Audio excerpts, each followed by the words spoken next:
বগুড়ার শেরপুরে সরকারি খাল দখল করে স্থাপনা নির্মাণ করায় জলাবদ্ধতার সৃষ্টি হয়েছে। পানি সরতে না পেরে সেখানে ডুবে আছে প্রায় ৫০০ বিঘা আবাদি জমি। অবৈধ দখল উচ্ছেদ ও পানি নিষ্কাশনে খালটিকে প্রধানমন্ত্রীর খনন কর্মসূচির আওতায় আনার দাবি স্থানীয় কৃষকদের। বগুড়ার শেরপুর থেকে জিন্না খানের তথ্যচিত্র আরও জানাচ্ছেন Nadira Sultana. Lily whipped shea mystic glowing body wash, secret to ultimate glow. শিল্প কারখানা স্থাপনের আগে যে জমি ছিল উর্বরা শক্তিতে সেরা, সেই জমিতে বর্ষা মৌসুমে আমন ধানের ফলনে লাভের পরিবর্তে ক্ষতির হিসাব গুনতে হচ্ছে বগুড়ার শেরপুরের ভবানীপুরের কৃষকদের। দীর্ঘদিন জলাবদ্ধতার কারণে মাটি হারিয়েছে উর্বরতা শক্তি, ফলে সামান্য বৃষ্টিতে ধান গাছ পচে যায়।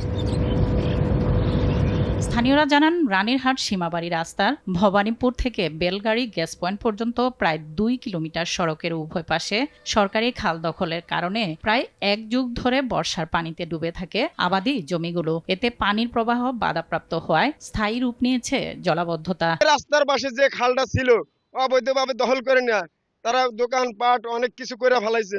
এটা মুক্ত করে দিয়ে তারা খাল খুঁড়ে দিক আমাদের সরকার যদি খাল করে দিতে পারে তাহলে আমাদের সুবিধা হবে। আমরা আবাদ কিশোর আবাদ করে সুবিধা হবে। ২৫০ বিঘা জমি আমাদের এই মেলের চৈত্যমারাতে আছে, এটা আমরা ফসল ঘরে নিতে পারি না।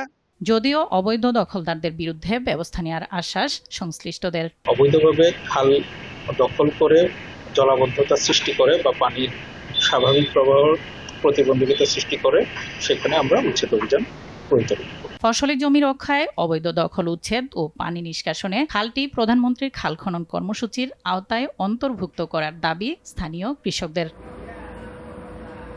নাদিরা সুলতানা, RTV।